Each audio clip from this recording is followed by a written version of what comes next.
ಹೇಳಾಯ್ತು. ಕೊನೆಗೂ ನಾವು ಕಾರ್ ತಗೊಂಡಿರೋ ವಿಷಯ ಹೇಳಾಯ್ತು. ನಾವಲ್ಲ, ನೀನ್ ತಗೊಂಡಿರೋ ವಿಷಯ ಹೇಳಾಯ್ತು. ನಿಜವಾಗ್ಲೂ ಬಿಡುವೇನೋ? ಸೋಡಾ ಹಾಕು ಅಂತ ತಳ್ಳಿದ್ದು. ಓಹ್, ಏಯ್ ಕೇಳು. ಕೇಳ್ತೀನಿರ ಮಗ, ಸೋಡಾ ಹಾಕೋ. ಹಾ, ಸೋಡಾ. ಏಯ್ ಅದಲ್ಲ ಕಣೋ, ಕಾರ್ ವಿಷಯ ಕೇಳು. ಹಾ, ಏಯ್ ಕಾರ್ ವಿಷಯ ಹೇಳೋ. ಹಾ, ಕಾರ್ ಮುಂಜಾ ಕಾರ್ ಕರೆಕ್ಟಾಗಿ ಪಾರ್ಕ್ ಆಗಿದ್ದು ನೋಡ್ಕೊಂಬಾರು. ಹಾ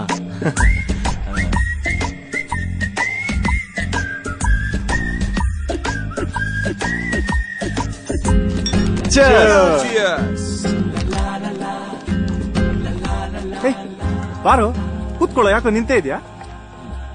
ಕೇಳ್ದೇನೋ? ಕರ್ಣ, ಸಾನ್ವಿ ನಮ್ಗಿಂತ 3 ವರ್ಷ ದೊಡ್ಡೋಳು, ವರ್ಕೌಟ್ ಆಗುತ್ತೆ ಅಂತ್ಯಾ? ಲೋ ದಡ್ಡ, 3 ವರ್ಷ ಬಿಟ್ರೆ ನಂದು ಅಷ್ಟೇ ಏಜ್ ಆಗಲ್ವಾ? Beautiful point. ಆಗ ನನಗೂ ಅಷ್ಟೇ ಏಜ್ ಆಗಿರುತ್ತೆ.